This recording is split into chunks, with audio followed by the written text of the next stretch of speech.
আমার নাম মালিহা নিসা। আবৃত্তি করছি কাজলা দিদি। লিখেছেন কবি যতীন্দ্রমোহন বাগচি। বাঁশবাগানের মাথার উপর চাঁদ উঠেছে ওই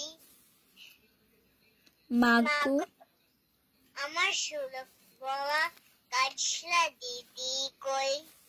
পুকুর ধারে লেবুর তলে থোকায় থোকায় জোনাই জলে ফুলের গন্ধে ঘুম আসে না, একলা জেগে রই। মাগো আমার সুলভ আমার কুলের কাছে কাজলা দিদি কই।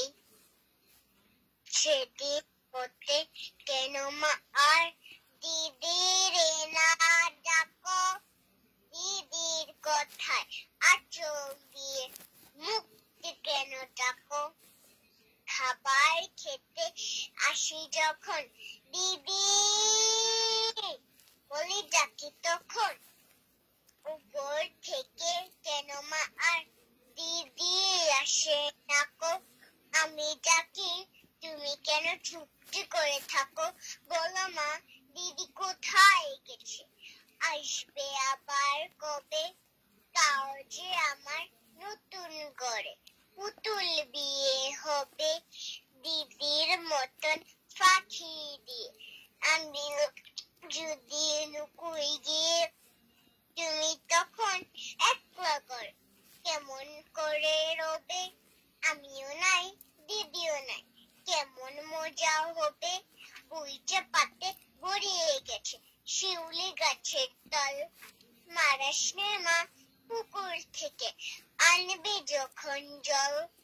ডালিম গাছের ডালের ফাঁকে বুলবুলিটি লুকিয়ে থাকে। না তারে পুড়িয়ে মাগো ছিঁড়তে গিয়ে ফল। দিদি এসে শুনবে যখন বলবে কি মা বল। বাঁশবাগানের মাথার উপর চাঁদ উঠেছে ওই। এমন সময় মাগো আমার কাজলা দিদি কই। বেড়ার ডালে নেবু পুকুর পাড়ে ঝিঝি ডাকে জুটে যারে। লেবুর গন্ধে ঘুম আসে না, তাই তো জেগে রই। রাত হলো যে রাত্রি হলো